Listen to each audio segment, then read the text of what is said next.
Hi, I'm Zach Needles, editor-in-chief of Family Business Magazine. In this segment, I talk with father and daughter Ed and Danni Dikes of Florida-based Westin Jewelers, who discuss growing their company from a 1,000 square foot store in 2001 to a multi-location luxury brand preparing to open a 40,000 square foot flagship store on Las Olas Boulevard in Fort Lauderdale. They also explore how NextGen perspectives in marketing, process, and customer engagement are reshaping the business for its next chapter.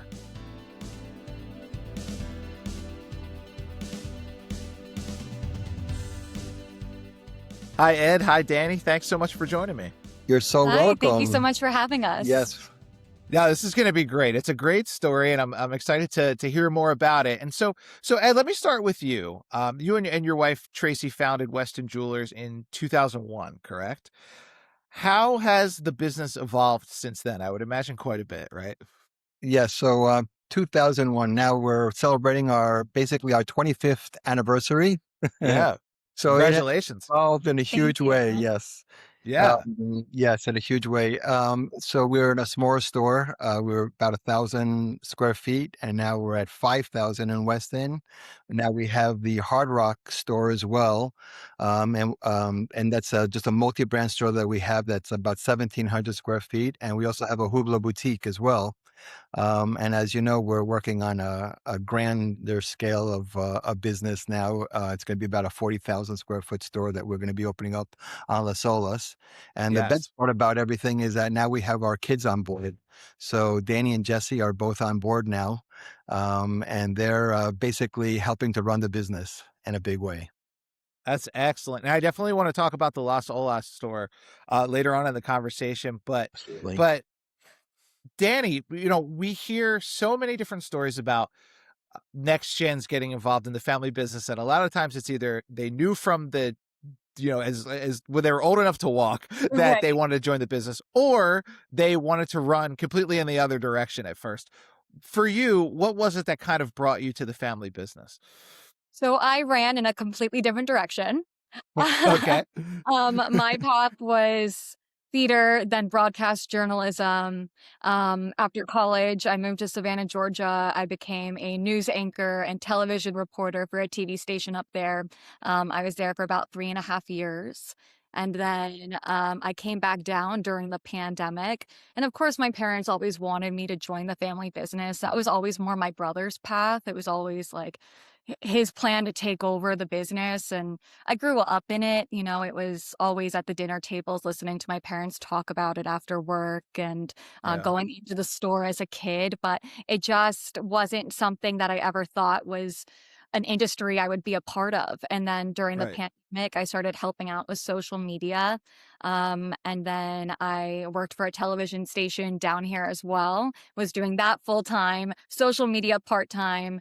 But the more involved that I got in it, the more I started really seeing my future in this industry, which was so fun. And it was one of those things, we went to the show at Watches and Wonders in Geneva. And I was like, wow, this is amazing. This is such a cool industry to be a part of.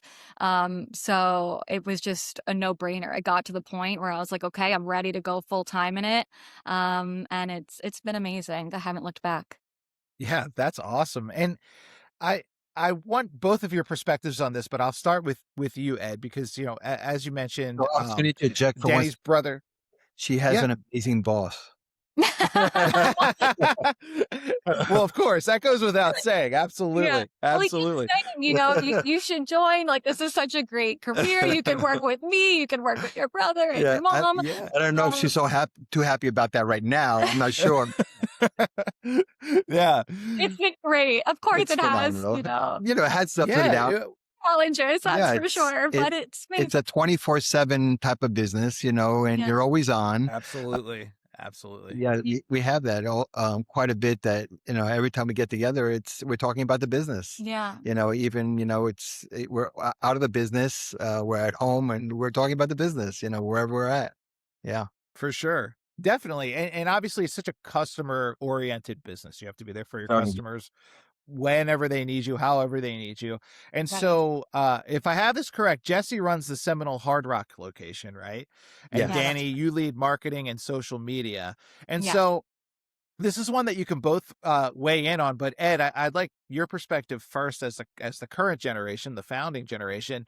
Yes. How are Danny's and Jesse's perspectives shaping the company's brand and customer experience now that they're so involved in the business?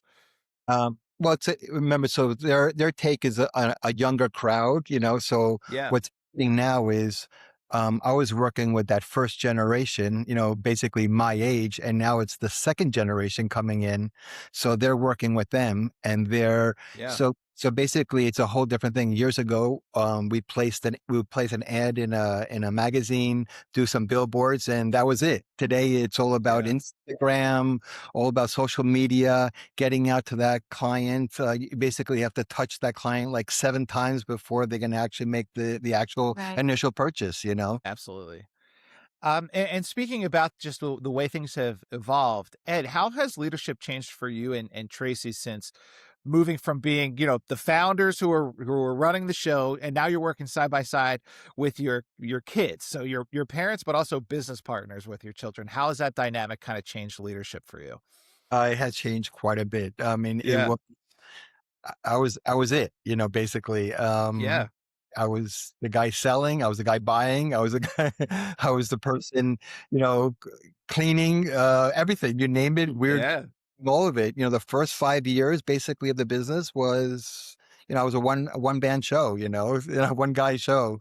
And yeah, it's changed. It's changed quite a bit. Now I overlook the whole business, So yeah, basically, I oversee it all. And then the kids kind of, they're involved, of course, like with the marketing and my son's involved with, of course, managing the Hard Rock and all. But the difference is also they're very good at process, you know. yeah, So we have really incredible processes in place now, which I didn't have years ago. It was just, whatever, kind of yeah, wink, especially when we yep, opened. But yeah, everything is a process. Everything is extremely organized. And so I basically oversee what we do. I oversee accounting, and of course, which is it's very involved, um, yeah, I oversee all these other things, as far as buying as well. We have 2 buyers that are in place as well. But basically, my day is also now involved with building the new store as well, the new yeah, Solis Mm, store. And that takes up a good part of my day now, with a yes. lot of sure, calls and a lot of dealing with the vendors, yeah, dealing with the developers of the project. So yeah, it's very time It consuming gives right him now. some more flexibility to think big picture, Yes, while my brother and I can handle more of the day-to-day right, operations, right. while also yeah. contributing for that future growth. Yes, Yeah, absolutely. I know what a time-consuming process it was to get a bathroom renovated, so I can't even imagine what it's like to get a store built, and that's a lot. So it's good that you have Danny and Jesse to kind of keep things rolling while you're dealing with what I can imagine is a lot. it's a lot. Sorry. um, well, let's talk about that Las Olas store. Can you share a little bit more about the plans for that new store? It's slated for December 2027 opening. Yes, it Sounds is. correct. Yes. So Excellent. basically, it's 5 floors. We'll have all 5 of those floors. First floor is going to be all very high end, Wow. vendors, watches, and some jewelry as well. Second floor is going to be very high end jewelry, with a champagne bar. And a It's going to bridal be boutique, in a bridal boutique. Be spectacular, some VIP rooms. and VIP rooms, and a lot of, yeah, different areas, so that people, basically you'll be like walking into your home, except we'll be selling a lot of jewelry there. Yeah.